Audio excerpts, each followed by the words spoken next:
Hello and welcome to the North Bank Podcast. I'm your host, Holly, and I'm joined by Stef and Chris. Hello, guys. Evening. Right, okay, so I need to, full disclosure, there's about 10, 12 minutes left at Villa Park, Villa versus Liverpool. Stef is our reporter. Go on, I've got my Stef. DAB radio up to my ear. No, I haven't. I've got it on my phone watching in here. And I can tell you now that Villa have the ball in the back of the net, but it's offside. Well, it's 2-2. We should say that we're watching it with 10 minutes left and it's still 2-2.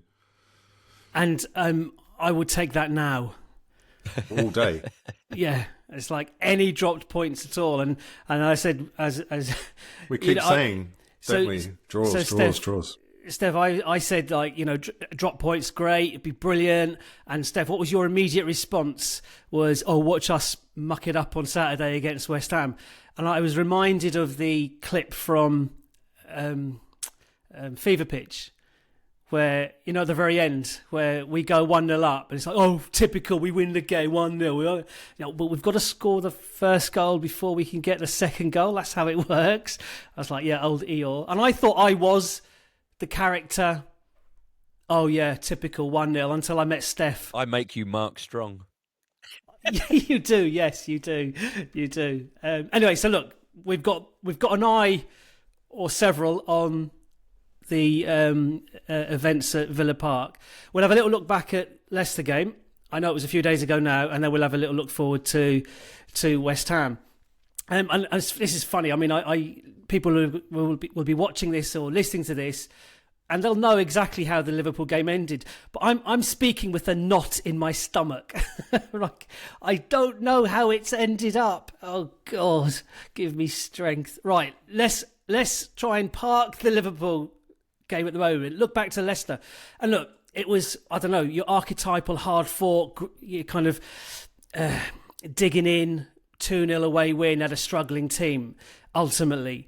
And I think because it's the first game where we're strikerless, if you like, we had a go at predicting the lineup, and I think we all pretty much nailed it in terms of the front three, and it was Nwaneri, Trossard and Sterling on the left. How did you think, was there anything that he could have done differently to that from the start? I mean, I think we all predicted those three as the starting three, so I suppose it's a bit of a rhetorical question almost. But Steph, did you think that he could or would have done anything differently, or how did you feel when you saw that was the lineup? I thought it was the lineup to be expected. In hindsight, he's probably wondering if he could have started Mourinho from the start. But he was always going to start with Trossard, Sterling, because they're more natural attackers. Even Mourinho said in his post-match, I've literally never played up front. So it was what it was, really. And I suppose it was interesting in the sense that Sterling, Trossard and Nwaneri is a much more technical front line rather than a combative sort of hard-fighting front line. Which might have suited Leicester sitting back on the counter. They're a deep block that we are then looking to try and unpick, but they just didn't really, and it was all very much that horseshoe of death, or the arc of frustration that we sort of expected, really. Albeit with Nwaneri pulling the trigger every now and again, which was quite good to see. Well, like I said, I was just going to pass that on to Chris. Slightly different question, not because I think we all had the same view with the starting 11, but the front three. More to the point, kind of after having watched that first half, how are you then feeling with that selection? Yeah, it was imbalanced. You could see it was imbalanced. There wasn't enough hold-up play up front. They were pushing Rice on as I'd wanted to see Rice get forward, and he was kind of picking up second balls and he was getting into more advanced positions to try and make up for that lack of physicality up front. And, he's probably the most athletic.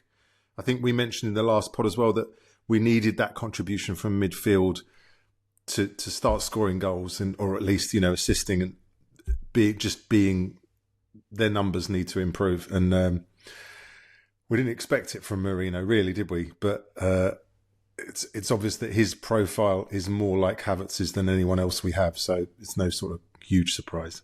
Yeah, I mean, keeping it in the first half, it wasn't just the front three. I thought Ødegaard's radar was off just ever so slightly in the first half. You know, he was trying things, but they just weren't. You know, it was the ball was a little bit underweighted, overweighted, just angled slightly incorrectly, just a little bit off, and that might be to do with the different personnel up front. But okay, so how do you think Sterling played, Chris? Really? Come on. I mean, he did play. Yeah. It just looks, it's kind of sad. And, you know, yes. he's our player, inverted commas, but it is kind of sad to see the drop off. It's alarming, really. You know, when you think how he used to scare us, you know, he always played well against us. So it just made me feel, well, this is typical. You know, he's fallen off a cliff when, yes, he wasn't really producing as well for Chelsea either. But when we need someone, you know, this was a great opportunity for him as well, starting to really put in a shift and make his mark and show that he's still got it. And he was trying stuff, it wasn't coming off. There was no sort of cohesion with anyone else. Really felt sad. No, I agree. I think because he seems like a nice person, and he's the one, you know, living with that reality. This week it's been mentioned how useful he has been to Nwaneri in his development, and because he's been there in terms of, you know, the kind of subtle and not so subtle racism that rears its head in the game, and just keeping him on the straight and narrow. And it seems like he's doing a really good job in that regard. So it's kind of silver lining. Again, I made a list of lessons learned from the game, and the first one was Sterling does not start moving forward, and that's the kind of. I mean, it's sad. It is sad. I mean, it's disappointing as well, like in a sense that I know it was an opportunistic signing. However, it was one that we all got behind because of what we know Sterling is or has been capable of as a player. Unfortunately, we've not seen it. I've seen some people write that, you know, he needs to be played into form, and I just wonder, is it like, you know, the thing that made him so good was that electric pace, that burst of pace from a standing position almost, yeah. And it's just not there. And so what has he got? You know, he's a footballer, you know, but, you know, how's he going to kind of cause damage? It depends on those around you, of course. And within that setup that was already imbalanced, you're looking at him to do something even more extraordinary. You know, it's not like he had a Havertz to play off, who's got the physical strength, you know, to play up to, whatever. He was just... It was a mismatch from the start kind of thing. That's how it seemed, and it was an uphill battle. Yeah, and so the second of my lessons learned that I jotted down was that Trossard not through the middle, you know, did not work at all. So, Stef, obviously, two things happened. Sorry, is there a goal or anything, no. Stef? I need to know. What minute 89. Are we on? 90. Or 90, yeah. I've got 90 up here, yeah. Right, how many minutes stoppage time do we know yet? I haven't got anything up yet. 24. Don't even joke. Okay. Apologies for that big sound burst there on the mic. Don't know if I can fix that. So, Steph, look, I just, as my second lesson learned was that Trossard not through the middle. So two things happened to kind of alleviate those two lessons, or to learn from those two lessons. Marino came on for Sterling and Trossard moved to wide left. It made a big difference, didn't it? Just a bit, yeah. I mean, stick the big lad up top. You know, football, we complicate it sometimes, but actually that can help. Look, it did a couple of things. One, it meant that Trossard didn't have to worry about the offside rule that he seemed to not really understand in the first half, the amount of times he was offside. But most importantly, and Havertz has been doing this, you know, endlessly, in being that outlet. I was listening to Michael Oliver not Michael Oliver. Michael Cox. What? Don't Is do this? that. This isn't a confessional. Michael Cox. Bless me, Father. I've been listening to Michael Oliver. Michael Cox on the Totally Football Show was talking about how there's a slight return to the tactics of the long ball as teams are now trying to press those teams that are playing out from the back.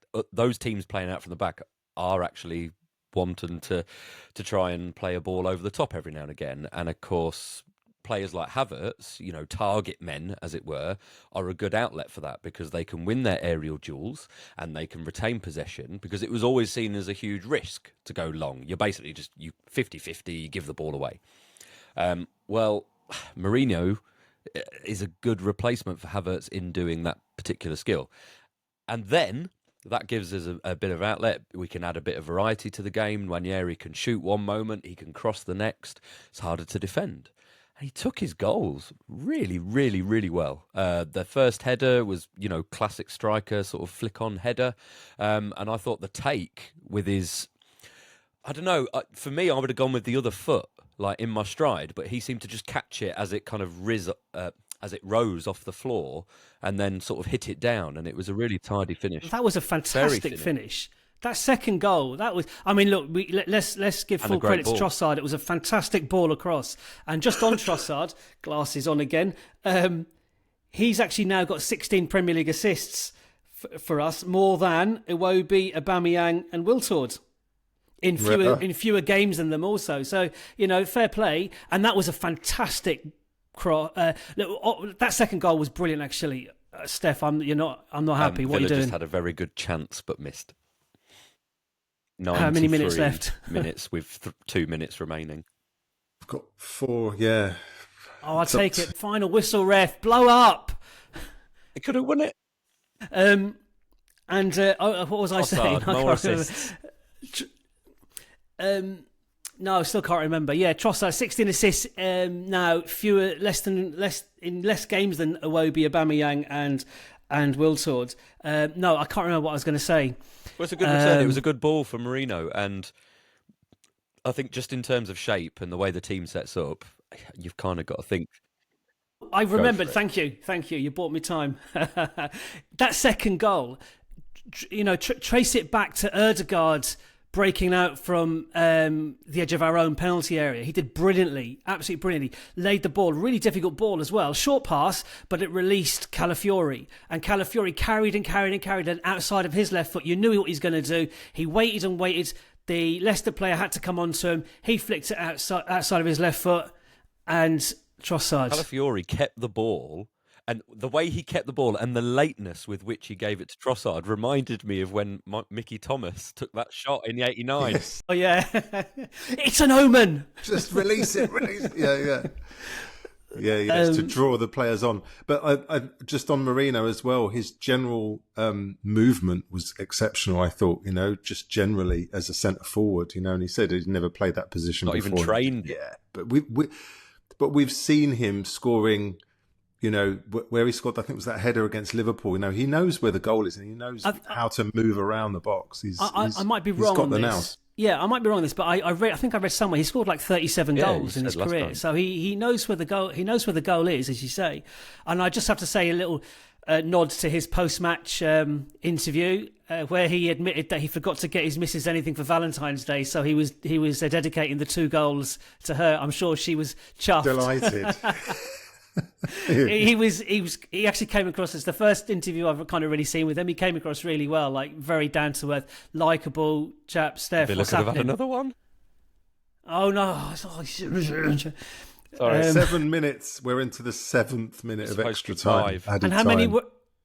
Oh no! It's Everton. It's payback for Everton because they just blow. Come on! Can I have full-time whistle, please? My mind is frazzled. Sorry, you're saying? No, okay. No, so look, Mourinho was good. No, we'll come to our starting lineups for Saturday for the West Ham game. Liverpool 2. Is it over? Aston 2 Villa points 2. dropped. It's the draws that kill you, Chris. That kill you. Well, there you go. Absolutely. Right, so listen, what's that mean now? What are we behind? 8 points behind them, but we've got a game in hand. 8 points behind, game in hand, home to West Ham. Have to win it. Just do our own stuff. I don't care how. Just win it. Don't care how we play. Just win it. And that's a 5 point. It's a 5 point. Oh, can I just fast forward a little bit then? Liverpool dropped 2 more points against Man City. We've got then away to Forest, haven't we? That's that's a dangerous game. But they'll come at us at least. They won't sit back at home. And again, they're vying for top 4. They're like Villa tonight. Villa really, they're fighting for European places. Man City will be hopefully stung into action like they did against Newcastle at the weekend after the first Madrid defeat. Hopefully, I don't know that Madrid game's still going on, but they were 2-0 down. 3-0, right? Okay, so that game, game's been done quite. Yeah, that's been done quite a while. Hopefully they'll come out firing and play like they did against Newcastle, against Liverpool. Liverpool will be feeling a bit of pressure, no question. Only if we've beaten West Ham the day before. If they go into that City game with a 5 point lead, down from 9 points in just over a week, that's pretty impressive. I haven't looked at the fixture list. We've got a lovely April run of fixtures in the league, like really kind. We've got away to United and home to Chelsea just before that. And the reason I've just flagged up the April one, unrelated, is that there's hope that Martinelli and Saka will be back for that post-international break, which starts for us at home to someone on the 1st. Palace, maybe. No, Palace, not Palace. Leicester, I don't know. We're home to someone. It's a series. We've got a series Fulham, of Fulham. London derbies. We've got about 4 in a row London derbies at home. So Chelsea before. Yeah, yes, that's right. Mm-hmm. So hopefully, again, if we're within 4 or 5 points going at the 1st of April, that's great, because we'll have got. To be fair, if we're 2 points behind them, at any point before we play them, it's in our hands. Yeah, because and next week when we play Forest away, which is an incredibly tough game, they're at home to Newcastle, which is then when same night. Wednesday night. Yeah. Oh, is it they're midweek? all midweek. Right, okay. Yeah, Floodlights. I know. Yeah. Forest. But they're at home to Newcastle, and that is a dress rehearsal for the Carling Cup final. So Newcastle won't necessarily want to give anything away there either. They'll be up for it. They're pushing for the Champions League spots as a way to try and retain their talent. So these aren't easy games. Yeah, but Newcastle are in a unique situation, I think. They would probably, I don't know. I'm not a Newcastle fan, and I'm sure we'll find out in the coming days. Yeah, I'm sure someone will let us know. Would they, if you offered them winning the League Cup or qualifying for the Champions League, I'm pretty confident they'll take the trophy. So, and maybe that lies behind their defeat and performance against Man City and against Bournemouth before they played us. Their mind is on that. Now, you're right, because it's Liverpool, there's a psychological battle going on as well ahead of the cup final. So you never know. They might be up for that. We're on a fantastic run. We're 15 games unbeaten. That's the best unbeaten run in the league since 2011 under Wenger. If we can just grind out these. Anyway, look, back to the Leicester game, because I've got 3 more lessons learned from the Leicester game. Right. We've talked about Mourinho. So Mourinho immediately gives us presence and a focal point and a real clinical finisher as well, which is great, because what's the one thing we've bemoaned this season is, Chris, the amount of times if I had a quid for every time you said we'll rue these missed chances, I'd retire now. And maybe, we need that clinical finisher, internal solution FC and all of that. And he's there with Mourinho, perhaps. The final takeaway or lesson learned was that it's going to be a tough slog. This was Leicester, who had won one of their previous 10 games. I want to say it that way around, because that win was against Spurs, which is always nice. And it was a hard slog for us. But we're finding a new way to win a game, I guess, without any striker in fit striker. So I think we have to get used to that, and I have no problem with that at all. I don't care now. Let's grind out. We've got the best defensive record in the Premier League. So that's a brilliant base, solid base. Ben White's back.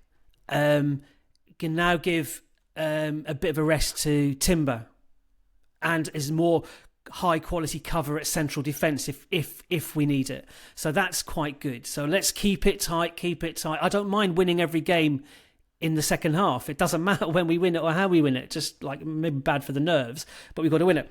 But the other lesson, and we haven't talked about him deliberately, is Nwaneri. What a player! Like, he was head and shoulders in that first half. He was the only outlet. He was the only threat. But like, I was listening to Gunner blog. It must have been on the Arsenal, but I saw a clip somewhere. And he said one of the things he loved most about Nwaneri's performance against Leicester was when he had the shot that clipped the top of the bar, and when he had the bullet shot that smashed off the post, he didn't put his hands to his head like a 17-year-old would be expected to, full of disappointment. There was nothing. For the post one, it had gone out for a corner then, and he just like jogged to the corner flag, and the attitude, and even when he created the assist and that's his first Premier League assist, by the way, when he created the assist for Marino, the key goal, the 81st minute, he just like wagged his finger a little bit, and his attitude is very much, all right, that didn't go in, the next one will. That's some. Like, we have got some player that I see Chris is frozen on the screen. I don't know whether it's because he's like in awe of what I'm saying, but possibly not. Is Nwaneri the Saliba to Lewis Skelly's Gabriel, where Lewis Skelly's the passionate, it's heart on the sleeve stuff, where Nwaneri is like ice in the veins, ice cold. Yeah, I mean, I'll take it. I just like the fact that he did have variation to his play.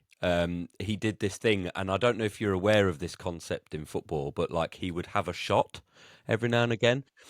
He would aim the ball at the white thing that the goalkeeper's trying to protect. Oh, it's just, it was revelatory. You're talking nonsense. That's a different sport. Yeah, no, it was really good. Can I just say something about Nwaneri? I've got one stat. I mean, there's lots of statistics running around about him, but this stat stood out for me. In 8 starts, he has won 5 Man of the Match awards. Jesus. 4 of those are away from home. Yeah. How amazing is that? I mean, that is I've frightening. just likened him to Saliba. Hasn't Saliba's won a Man of the Match award at Man City, at Spurs? Oh, that's right. There you go. There you go. Old Trafford, and they are next level.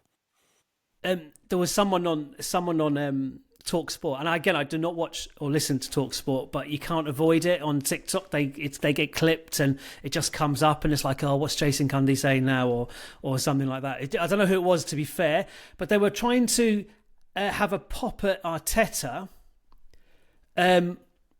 because he doesn't even let Nwaneri get changed. With the first team. I'm like, on the stupid. Oh, was it Carragher? Yeah, the overlap. No, well, I don't think it was the overlap. I think it was the stupid Sky Sports one where they have a load of fans in the crowd. And even then, like, he spouted this nonsense about not. Did anyone challenge him? Apparently, someone in the audience did, but obviously that's not what you get clipped up, is it? Where someone challenged him. It's like literally for safeguarding reasons, because he's a minor. Safeguarding. He's so a child. Young. It's like, of course, he can't change with the first team. It'd be worrying if he did. Oh. And Lewis Skelly changes with him because they're mates. It's just ridiculous. It's like really, if that's your, I mean, what I have noticed, and this is completely unrelated to what we're talking about, but you've mentioned Carragher.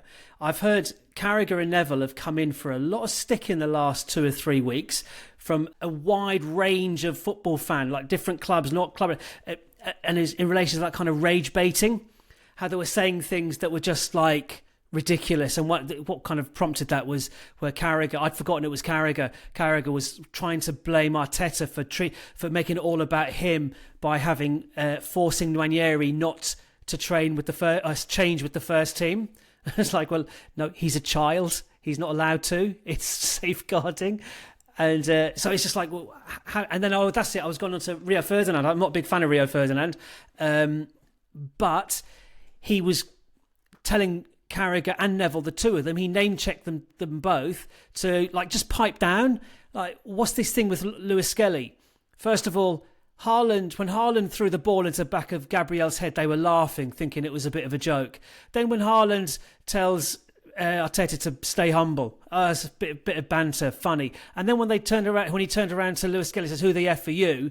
It was like, just, But then Lewis Skelly's got a bit of character and something about him, and he gives it back, and all of a sudden it's, he's disrespecting, like, and it's so like nakedly obvious what they're doing. That all I would add to that is in relation to what you said earlier about Nwaneri's confidence, is that there's two characters there that, they don't have imposter syndrome. They know they belong there, and maybe that rubs people up the wrong way. There's a friend of mine who's got it's a very British thing. It's like we like to take people down and we sort of favour the underdog. And maybe there's a bit of that, is that they don't like these young lads coming in and showing that they've show some humility. When I was an apprentice, I was cleaning boots for so-and-so, Michael Owen or whatever. So I do think there's a bit of that going on culturally. I think that's right, and that is a Britishness and a certain thing, especially in the media. But I don't remember them saying things like that about Cole Palmer and Phil Foden. Now, I wonder what it is about Cole Palmer and Phil Foden that's different to Lewis Skelly and Wayne Rooney and Michael Owen when they were new kids on the block. Yeah. But also, someone pointed out, after the whole thing about the Merseyside derby and the way that all kicked off at the end, someone posted a video online where basically all they did was change it. And what they did was they changed Liverpool to Arsenal, they changed Curtis Jones to Lewis Skelly, and they changed Arne Slot to Arteta. Wow. And they said, could you... And because, believe it or not, Carragher's been very quiet about the fallout of all that nonsense. I mean, exactly. And so it's just the blatancy of it all, and it's just tribalism. And I'm all for one, actually. I don't mind my pundits being a bit tribal. I like Shearer cheering on Newcastle because he's also their biggest critic because he's a fan. Ian Wright's the same when he talks about us. Like, I don't mind that, but say it for what it is. It's the holier than thou attitude of, because of our experience in the game and blah, blah, blah. No, shut up. It's just because you like Liverpool and you like Man United, and that's fine. Then own it, but they don't. Yeah, own it, yeah. Yeah, anyway.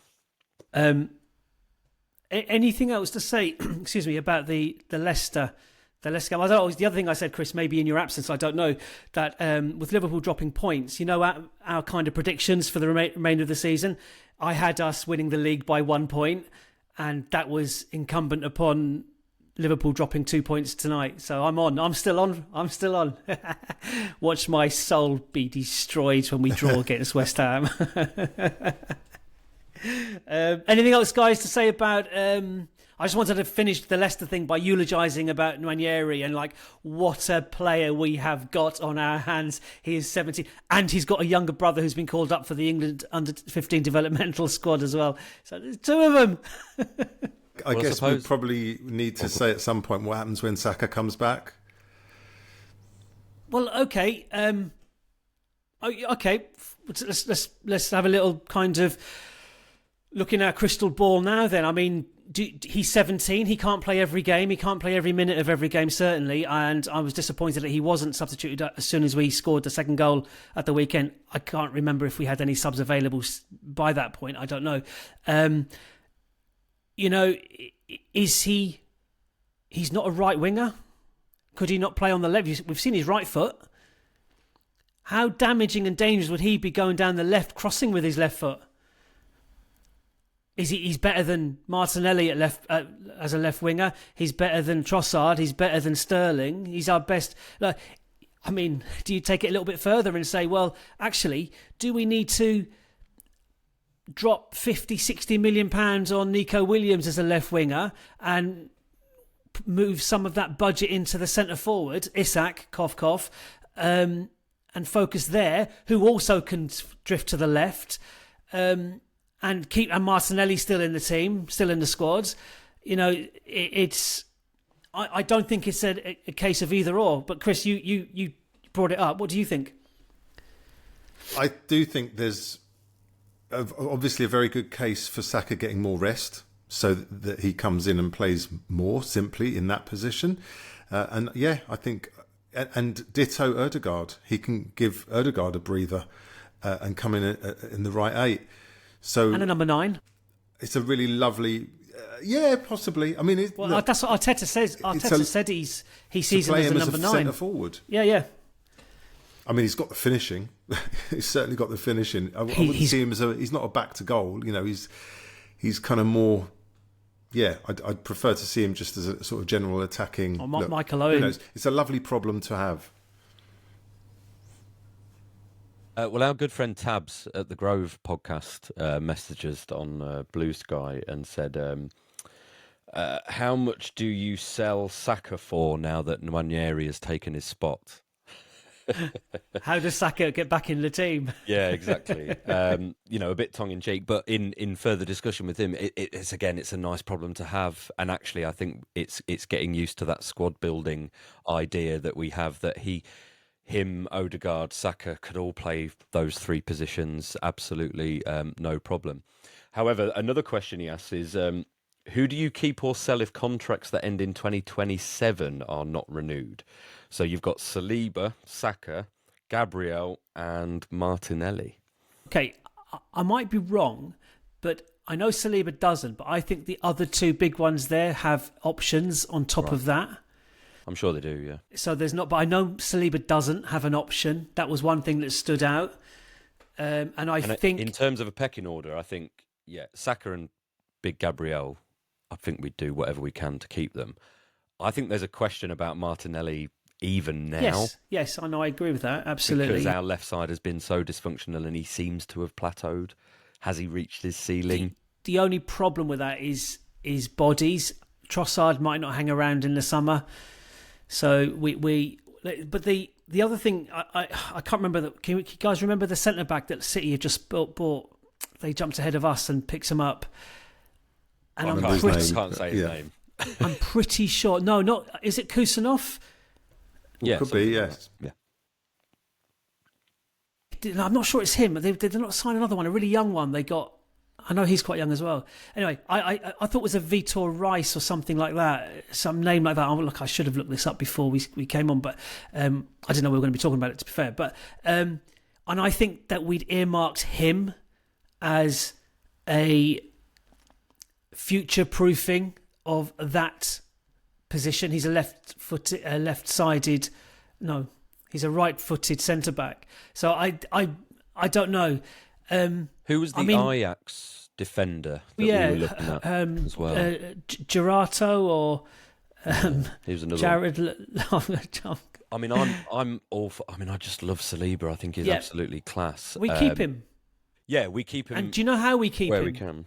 Winning things. Exactly, that's it. And that's why next season, I mean, I'm writing off, look, we've got a better chance now than we had 3 hours ago of winning the league.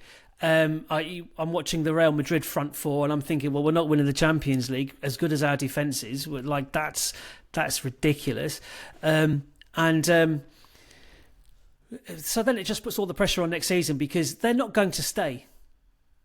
If we kind of plateau and we can cry wolf or cry excuse after excuse, but they want to win things. They're winners, quite clearly they're winners, and they're doing extremely well. And a few things have gone against us this season, but you never know.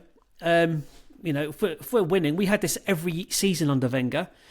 Vieira was going, Henry was going, but we kept winning. They stayed. As soon as we stopped winning, our best players were gone. I know there were other reasons we sold our best players, like to stadium move and so on. But look, that's keep them all and keep them all by winning. Simple. It's not an issue. We let the ones go that we want to let go. No. Well, yeah. I mean, it's that thing we spoke about it a year or two ago, where it was like there will be a point where someone in this team that we love, and we do love them all, might... ESR. I was going to say Emil. He's already gone. Well, yeah, Emil, yeah, for slightly different reasons. But I'm talking about someone who is a real fixture of the first team. Emil came through the Hale End, and that, there's obviously that kind of attachment to it. But I'm talking someone in that spine that might go, and it might be because we need to do it for financial reasons, or it might be because they need to do it for football and successful reasons, or whatever it might be. And it's going to be a weird one. So whatever happens, if they go, boy, do we hold out on, top money, so that we can then reinvest and hopefully, it doesn't knock us back, and we can utilise it to move forward, because it's going to feel very uncomfortable. Well, I think that's a conversation for another season, perhaps not even another day. It's like if we create an environment that's a winning environment, then these players won't want to leave. And the money side of things, there was a big story out today because a lot of teams' accounts have been published. And while Arsenal, it's not like we've got, oodles and oodles of money to spend. Actually, we're in a really quite healthy position, all predicated on the fact we've been back in the Champions League. And although our wage bill has gone up, still only the fifth highest. And yeah, exactly. And I think actually a lot of the losses, in inverted commas, because it's on this, is it 3 or 4 year cycle? That's those the are PSR, actually from those early years, which will drop off after next year anyway. So, we're in a much healthier position than say some other clubs in West London wearing blue. So, who's that? What is that? Brentford away kit or something? No, I don't know. Okay, should we talk about West Ham? Yeah. Let's talk about West Ham. You're going? Yeah, I am going. Yay! Are you going, Chris? Yes. Full house. Chris, well, hang on, no, wait, look, come on. This is not live on air. However, it is a video recording. Shall we meet at Block 5, Block 6 Yes. at about 2:30, Chris? Let's do that. Let's do that. Go on. Because it's half term, I don't have to drop the kids off to classes. You'll find there'll be some excuse. Chris, the problem's not the kids. There'll be something. The problem is you. A bus taxi replacement service from. It'll be something. There'll be a sinkhole. The problem is, Like- right? It's the same One in with Surrey. taking them to Yeah. school. The kids' school is at the top of our road, and we're always running, always just about getting in there on time. The nearest Exactly. lot, the latest. So I'm Yes, a it's bus you. ride away from the stadium.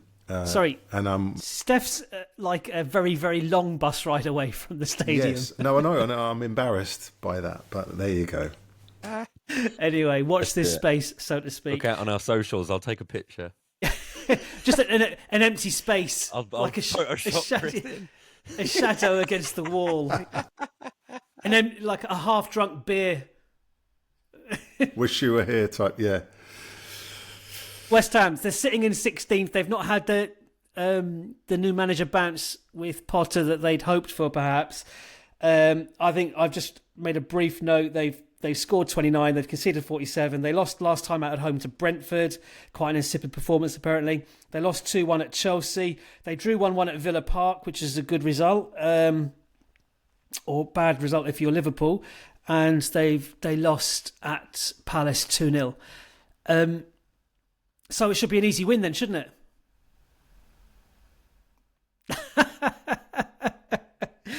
Well, listen, if we're going to win the league by a point, we're beating West Ham. Yes.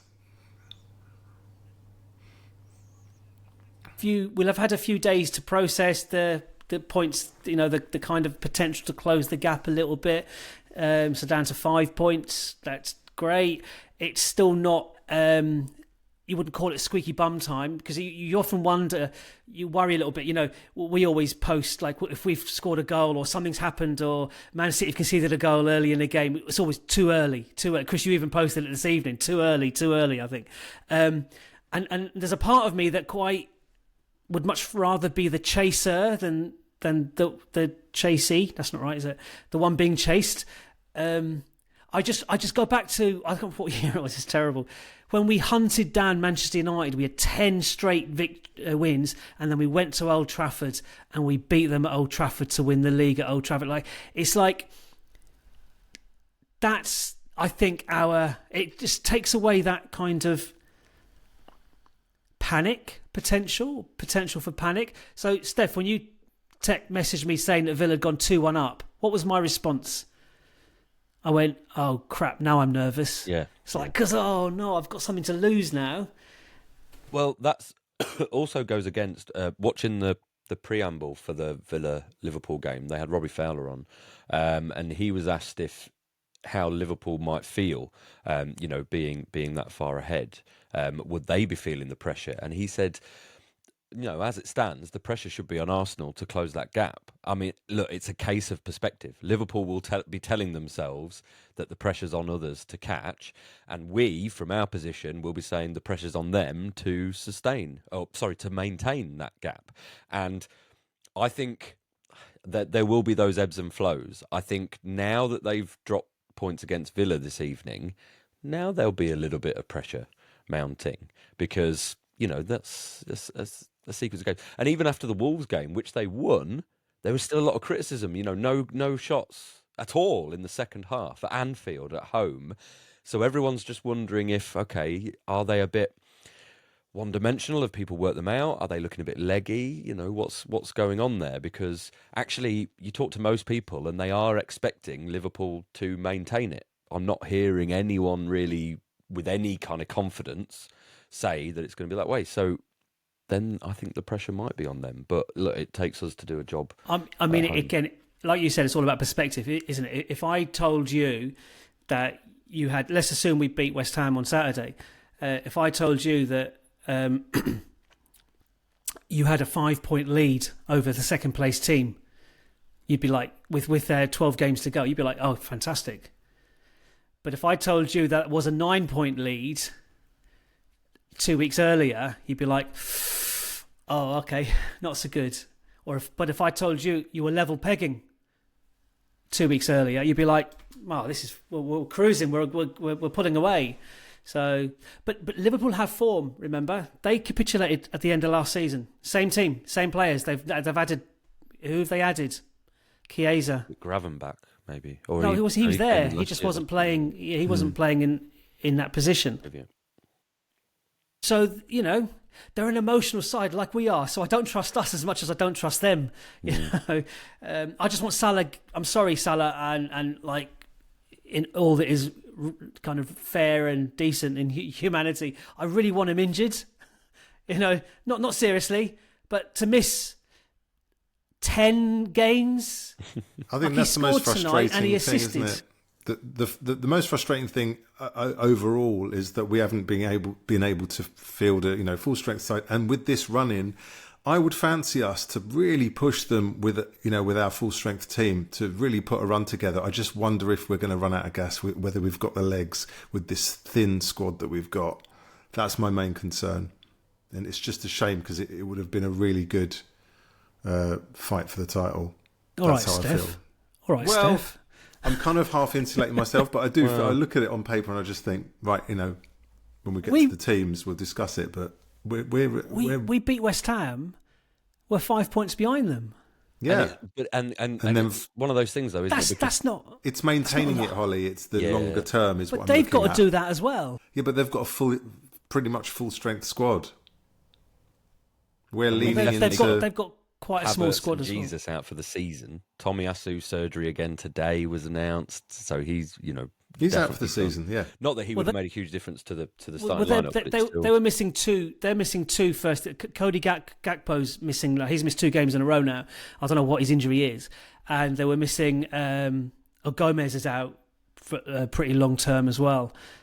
Was there anyone else missing? So those 2, but they've got Darwin Núñez. So apparently he missed an absolute sitter today. Yeah. He did, another one. Yeah, and Diaz as well. So their front line is they've got enough. To be fair, like as much as we keep looking at that Liverpool game at Anfield, third last game of the season, they'll be looking at it as well. Like we don't exactly. I mean, I'd like us to be 4 points clear going into that game, let alone not 2 points behind, 4 points clear. Like, I've got no confidence that we'll go there and win, having to, unless it's something we need to do, is channel our inner George Graham. Well, the one thing we can sort of trust to an extent is defence and midfield, which at the moment are fully fit, although, like you said, Odegaard maybe was a bit shaky first half against Leicester, but the defence and the midfield is okay at the moment. It's just that front line, it's so makeshift. Even Saka, though he might be, on the road to recovery, we're still talking weeks probably. And 1st of April seems to be the... But then he's also got to get up to speed, match fitness, so it's not like it's going to be an instant difference maker. So it's going to be very much trying to make do and mend until that point. And we've got some big games. Yeah, I'm looking forward to us making Man United look good. United, Chelsea, oh dear. Okay. But look, it's the picture's better now than it's a brighter picture than it was. It's still not fantastic, and I would rather be in Liverpool's position for sure. But we're better placed now than we were 2 games ago. That's, fast forward, and their next 2 games are City away and Newcastle at home. And they'll drop points where you don't expect them to drop points. They can't. They've got a relentless run of games, and the Carling Cup, League Cup final as well as a distraction. They're not in the FA Cup for sure, but then the Champions League kicks back in again, and their squad's not massive either. They've been very, very lucky with injuries at the moment. In terms of refereeing decisions, they'll point to John McGinn's handball today, which I must admit, I'd be a little bit miffed if that wasn't given against. I mean, that's the kind of decision we'd be moaning about if it had gone against us. And you go back to the Everton game, and Konate was pushed for the Everton equaliser. It was a free kick. Okay, it was a free kick. It was a free kick. I'd be screaming blue murder. Nice little nod to the Toffees, but yeah. So maybe the worm's turning for them, and it's their turn to come on the other end of a couple of dodgy decisions, and their luck's maybe running out. Perhaps, who knows? Okay, Chris, who's going to start on Saturday? I think it's going to be, as you said earlier, let's not complicate it because, the big man up front and all that. I do think he's going to start Merino up front, and that'll be the Trossard switching to the left and as you were for the rest of them. Okay. Stef? Yeah, I've gone exactly the same team. So Sterling drops out, Trossard wide, and then Merino up top. There is an argument with Forest to come afterwards that you actually start with the same team and keep Trossard, Sterling and Nwaneri up front and try and, outplay, counter-attack West Ham to a certain extent where you can. And like you say, maybe play Sterling into some form possibly because I think the outlet of the tall player up front who's going to win those aerial duels could be more important against Forest, but I think ultimately that second half shift against Leicester kind of wrote the blueprint for me. So I think you're right, Steph. I would not be surprised if he started the same 11 either, because he does that thing, doesn't he, of knowing that we'll persist and we'll see what happens if against Party a different... right back. Oh God! I mean, was it because Mourinho made the switch from the bench? Was it the case of, the Leicester defenders were defending one thing, and then Mourinho gave them something different to think about, and then it was like, oh, we couldn't really cope with it. Argument could be made the other way, that Sterling could probably have more of an impact from the bench. Not that we've seen that, so, who knows? I don't know. For me, the more balanced team looks like Merino up front. Yeah. Oh, yeah, definitely. So, Chris, you said don't complicate it. So I've done exactly that. I said he'll start with Ben White. He'll give Ben White an hour, and I just think because of home to West Ham, away to Forest. You just want Timber will start at Forest, like no doubt about that. But just to give him a little bit, I know he's had a week off, but he's played a lot of minutes, Timber, and we want Ben White up and at it when he's needed in the bigger games, and that option there. So I said he'll start Ben White. I've also said he'll start with Calafiori on the left. Similarly, I think I've got no problem with Calafiori starting on the left at all. But Lewis Skelly will start against Forest. The following, it's at midweek, isn't it? You said, and and I think he'll play. And I'd put Marino through the middle up top. But I could, Stef, yeah, I could see him doing what you've suggested there. Chris, score. 2-0 to the Arsenal. I timed it. I wanted to time it. I know what's coming next. It's too easy, but 1-1. No, if you remember when we did the 14 games or whatever it was. I'm turning the page now. Yeah, I did say. Well, you did You did start off with 2 wins and then went to pieces. So I'm going. I'm going 2-1 Arsenal. Okay, 2-1. I've gone 3-1 Arsenal. And we've got the best defence in the league. We're actually the third top scorers, and City have only got one more goal than us, I think. Liverpool have scored quite a few more. Hang on, I think I wrote down. Well, Salah's scored more than us, yeah. Only Man City have scored one more goal than us. So we have got goals in us from around the park as well, and Calafiori is part of that also. He's scored 2 goals, but like quite important ones. Yeah. So we've got 3 wins. Great. Mm-hmm. Okay, that's great. Just on the striker thing, one thing that I noticed that kind of passed over my radar over the last few days was Micah Bierith, the striker we once had, and he was sold to Monaco. He's actually scored 7 goals in his first 7 games for Monaco. Yeah. I mean, they are spread around the games from what I've heard. So 2 of them are hat tricks, and one of those hat tricks was against a team with 10 men. So there are mitigating factors. Villa didn't beat Ipswich with 10 men at the weekend. You've still got to score against them. I know. And again, it's bodies, isn't it? We're talking, and I do wonder. Like, I watched the Man United Spurs game at the Toilet Bowl last weekend, and Chido Obi came on for 3 minutes, and I was delighted that he didn't touch the ball once. I'm not bitter at all over a 17-year-old's decision to turn his back on us, honestly. But I wonder, as he's enjoying his 30 grand a week instead of his 6 grand a week that we were going to pay him, I wonder, is there a part of him that's thinking, I need to change my agent? I'd be playing for a team who actually look like a team now. I mean, the fact that I've mentioned, and maybe this won't be a thing, but the fact that 17-year-old Nwaneri has forced pause for thought for me, thinking about kind of dropping £50 million on a left winger.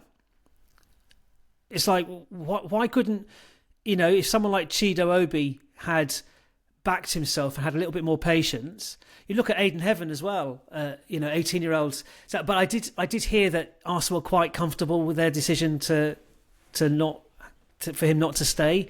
And again, you can't criticise Arsenal's Hale End Academy. I mean, for God's sake, we're potentially starting with £300 million plus players next season who've come from the academy. Do you know what I mean? It's like Dowman as well knocking on the door. He's not even. I read today that we could ask the Premier League for special dispensation to allow him to play. That it's not a foregone conclusion that he won't play this season. And I'm like, yes, do it. He's 15. When Nwaneri made his debut at 15. Why not? Why can't he? If he's that good, and he's been training with the first team, it's not like it'll be a fish out of water or anything like that. Didn't he? Yeah. And the other thing I read today, or yesterday, I think it was, and I did read it again today, is Firmino is desperate to leave Saudi, and if he cancels his contract there, he'd be a free agent. In which case, we'd be allowed to pick him up.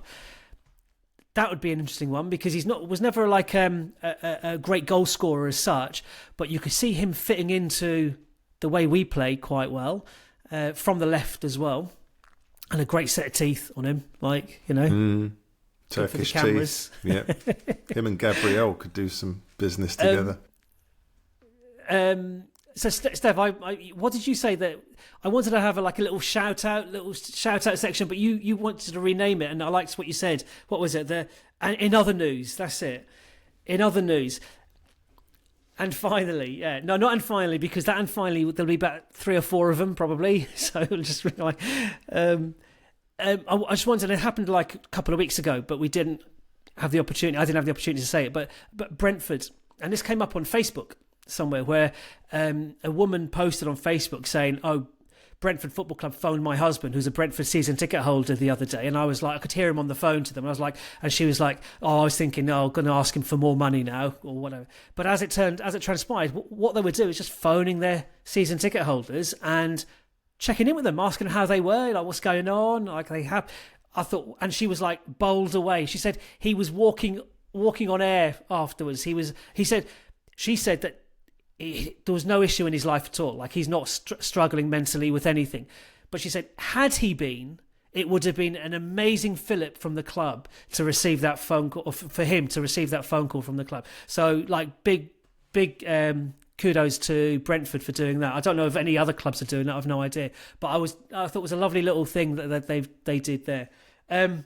So, like, yeah, in other news. So that's in other news. That's what I've noticed. Steph, did you have a couple? Well, my in other news is not nearly as positive, because there's this ongoing saga about Arsenal being sponsored and having Visit Rwanda on their sleeves. You know, bearing in mind the fact we've got Fly Emirates on our shirt and the Emirates Stadium and everything else, but it comes under a bit more greater scrutiny because the ambassador for the Democratic Republic of Congo, the DRC, they tried to request a meeting with Arsenal because they're worried that Paul Kagame, who's the Prime Minister of Rwanda, is funding militia movements, militia groups in the Congo, which is destabilizing the country and forcing lots of people out of their homes and basically creating this kind of civil war environment. And they're appealing. They're trying to use soft power means in order to try and draw an end to that. And Arsenal apparently have kind of snubbed them and have just refused to sort of deal with them, which doesn't look great when PSG have actually stepped up and said that they are going to cut ties with the Visit Rwanda campaign altogether. So, when PSG are taking the moral high ground, definitely paints our club Arsenal in a slightly less than flattering light. I think what stems it, I think Arsenal are playing delaying tactics. Apparently there's 1 year left on the deal. I'm just reading reports in The Guardian. There's some brilliant reporting on there that people can find. And a lot of it's been sort of reshared by Philippe Auclair, who's a Arsenal fan, a French football writer. And like I say, I just think ethically it would be, an easy PR win if the club came out and said, you know what, things are a little bit unsettled. We're going to step away and, take the hit on that. We're talking 10 million a year, which, is not insignificant, but is probably what? 3 top of the top players' wages, 2 of the top players' wages. It's not a huge amount in the grand scheme of things, but it would be a PR win, PR win, but also it would be a financial win as well, because it's one of the criticisms. I know the accounts the accounts came out today, and whilst a match day revenue and all that's gone up as well as the wages, we are lagging behind the other Big Six in terms of our sponsorship deals, and by some distance lagging behind, and which is not necessarily helped. Man City had a court case with the Premier League, and there's this thing, I don't fully understand it, but I think it's something to do with APT, and it's about how you value sponsorship deals, because the question was always that basically subsidiary companies but to Etihad, who basically own Manchester City, were sponsoring Man City at way above market value. But it seems like the court have ruled that this is all fine. So basically, Stan Kroenke needs to set up a load of subsidiary companies and get them to sponsor Arsenal at way above market value, and that would be a way of injecting money into the club. That's how I understand it. I might have completely misread that, but yeah, and it shows, you know, the Visit Rwanda thing. It's causing a lot of issues, and competitively in that area of football economics, it's probably not doing an awful lot for the club anyway. So, you know, in a year's time, it won't matter because the deal will expire. But like you say, easy PR win, and then you can get someone in, you know, at a better rate. No risk to damaging your brand either if you kind of cut ties a year early. Yeah, so keep an eye on it. I'd not read anything about that. I'd not come across that. Anything, Chris? In other news? And finally, the FA hit us with the £65,000 fine for failing to control our players or whatever. Yeah, making a statement. Basically, the boys' club got together and said, we can't have this. We can't have the embarrassment of our decision being overturned. And what really grated was the statement where they made a point of saying, you know, we mustn't conflate the two incidences. Well, we absolutely must, because they wouldn't have reacted so strongly had the officials made such a ridiculous cock-up of the whole thing. So, you know, I try anyway to walk away from this and just go, it's done, we won the game, you know, no harm done, the red card was rescinded, but it leaves that taste in your mouth, and it's still, you know, for the greater good of the game, is not a good look. So I'm just shaking my head, laughing. Do you want to continue? They released the audio from that VAR decision today, and it's like, don't do it to yourself. If you've not listened to it, really, don't listen to it. Just don't listen to it. At no point, all the criteria for serious foul play in their own rule book, all the criteria, every single one, not one of them was mentioned in the conversation that they had. All they're Michael looking Oliver to do had. is back up the ref. They're not looking to go against him in any way at all. No. In that conversation, it was just like, yep. Leg, the foot going down the ankle. Yep. It's high. Yep. Just trying to, you know, line it up with what Oliver had said and just go, the on-field decision stands correct. They basically threw him under the bus, though, as a result. Like, ironically. Well, in doing, yes, but what they thought they were doing was backing him up. And I was delighted that it was Michael Oliver in charge of the Merseyside derby as well, and it all kicked off when he's the centre of attention. Love it. All the Liverpool fans who were slagging us off for getting a bee in our bonnet over Michael Oliver just 1 week earlier. It's all our problem. Yeah, that's exactly, right. Exactly. Chris, you have got an and finally. You were at the Emirates on Sunday. I could, yes, took my girls for the first time to a game, and what a lovely experience, you know, for anyone with young kids, because it's just so family oriented, and there's no, I mean, the guy that frisked me at the door, he literally just put his hand on my arm and just kind of rubbed it up and down and went, off you go. You know, it was very cursory, kind of you, making it fine. Oh, there. Because I had a baseball bat down my leg, the other side. But no, it was just lovely, really lovely experience, really lively crowd. Obviously, very different. 56,000, like that's. Yeah. I think that someone said it was only bettered by. Was it 3 games? Highest football attendance. Yeah, it's only bettered by 2 games. Yeah, Tottenham. Manchester City. No, I can't remember now, but yeah, one of those. How Yeah. good is that? And not a bad 5-0. No, really good. And some cracking goals as well, you know. We always, that awful thing of judging when you go to a game, a women's game, or you watch it on the telly even, of comparing with the men's game. You know, you've got to judge it on its own merit. It's ridiculous. It's like watching a tennis match with a female going, oh yeah, but she'd be beaten by a bloke. Don't do that, you know. It's a different sport. It's completely different. And once you park that and you get into the game, and like I said, the spirit of it is so different. You know, the pressure was off, for me anyway, just being with my girls and just letting them soak it all up. So it's just disappointing we'd lost a last-minute penalty to Chelsea the week before or 2 weeks before. So there's no league title kind of target, but Champions League resumes at some point, doesn't it? So is it Real Madrid? Real Madrid, yep. Yeah, I might take them against it. It's less than it's about a tenner each, so you can't complain. Right, okay. So we three shall meet again on Saturday. Well, I say that with absolute confidence that Chris won't turn up on time, and we'll have some apology. We'll post his apology verbatim on social media. Do you know what? As it happens. I'm going to surprise you, and I'm going to get there early, and I'll be stood You will there surprise. That would be drinks. a surprise. Yeah. Where have you been? Excellent. Look forward to it. All right. Listen, thanks for the chat. Thanks for listening. Thanks for watching. Enjoy the next few days, whatever you're up to, and we'll catch up again post West Ham. Come on, you Gunners. Cheerio. See ya. Bye.